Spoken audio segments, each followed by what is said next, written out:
people. It can support, like I said, it supports careers.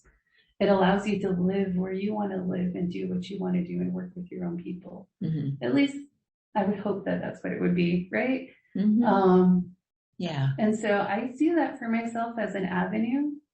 To me, I actually kind of see it as a pathway to potentially go home, because you can do research in the middle of the res. You can do it. Mm-hmm. You don't need this to do it.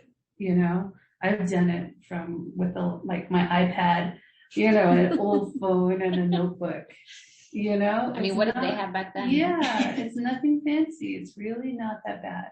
Mm-hmm. And you just kind of go through the motions, you put in the hard work, you build the networks, and you push as hard as you can.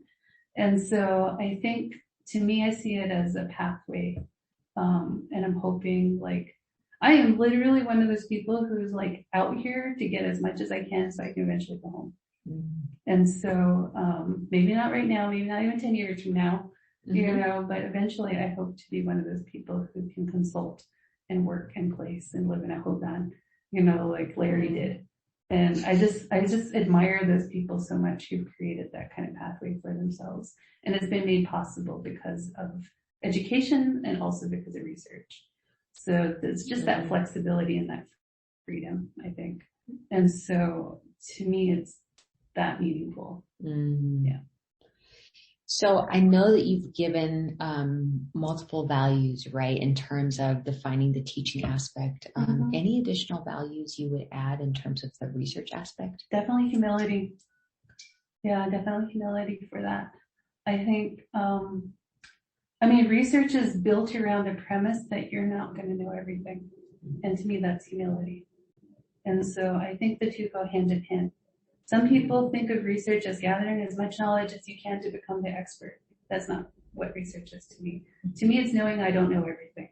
Mm-hmm. And that's why I do the research, right? Mm-hmm. And so I think that's one value that is different, a little bit different from education. All those same values go into research for me. Like opposite ego, the relationality, I try to embed that in all of my work. Relationality is a little bit harder, but I will say, because I do participatory action research, mm-hmm. it's actually the very first thing I do when I'm building a new relationship with the community, regardless of where it is. Mm-hmm.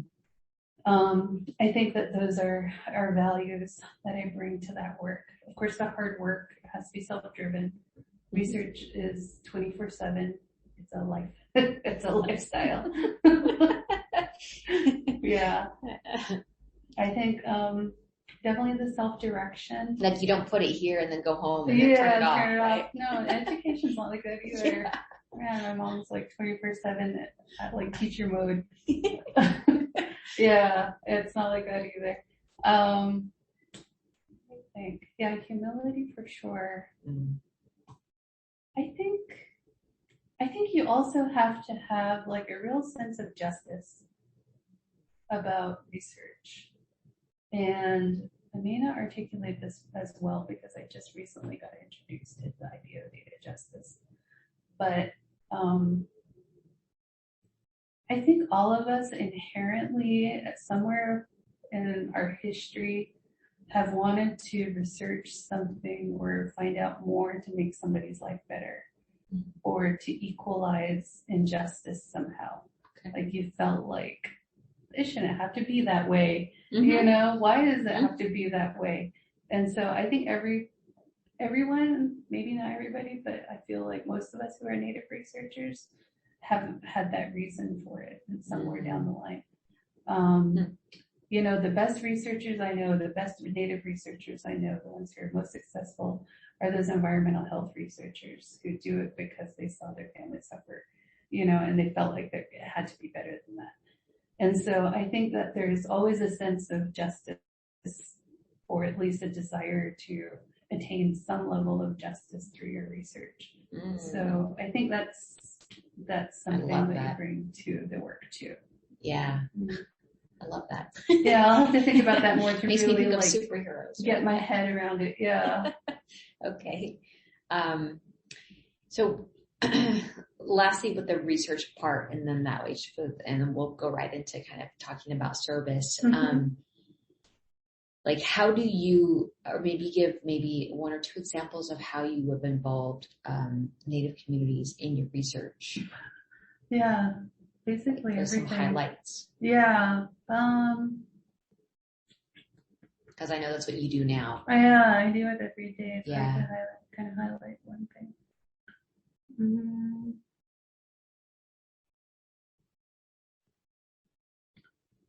I'm trying to just think for myself. I know all the other things that people say about what we've done. For me, what's meaningful for me. Yeah.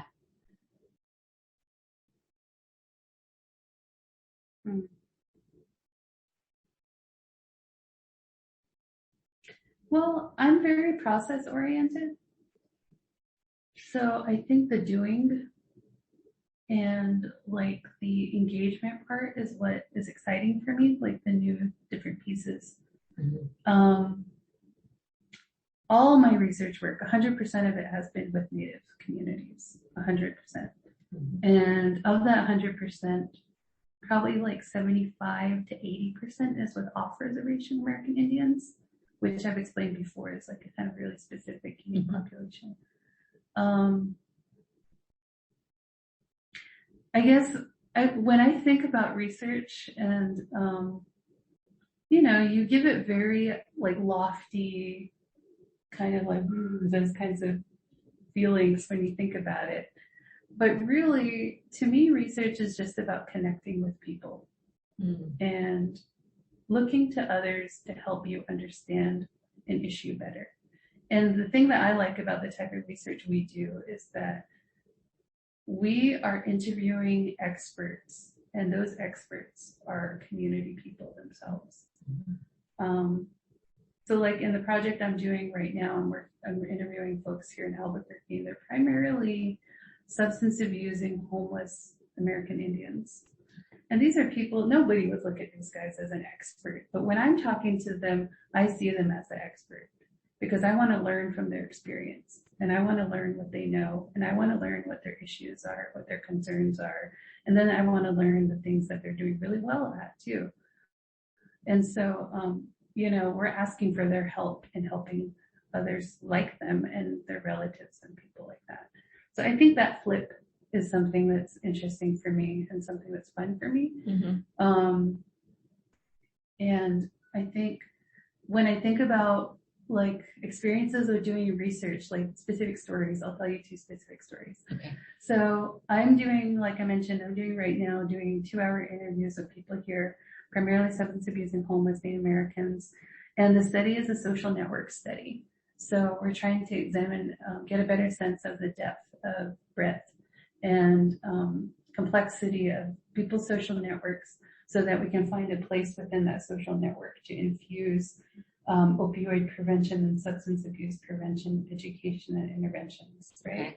So the instrument we're using is kind of complex and it's a 2-hour long interview. We ask a ton of questions and there's a consent process and it's a 7-page consent. Okay. It's dense. And so I'm consenting somebody. It's probably like 3 weeks in from data collection.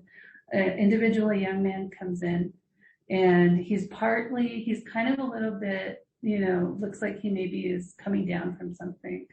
And, I give him the consent and I'm starting to go over the word for word. And then we get to the part where we talk about data protections. I'm being very like kid gloves, right? And I'm like, this is what this means, and this is what this means. Tell me if you don't understand what word. Okay. And then he's like, no. And then I'm like, and then we get to the data portion where it's like de-identified data. And I'm like, yeah, so your data, we're not going to attach your name. Yeah. De-identified data. I know what you mean. And it was funny and I started laughing and I was like, I'm so sorry. I said, I didn't realize I was patronizing you. And he's like, you're fine. I know this. He goes, and so he goes through the whole thing and then he asked me a question about the funding source or something like that. And it was so funny. And I was just laughing because I was so embarrassed and it was just like, wow, these guys really, people think that these guys don't know crap, Mm-hmm. They're drunk and everything, and this guy is like, he could explain research to me. He could have been my research assistant. You know what I mean? And Yeah. like, to me, like those are the humbling moments that I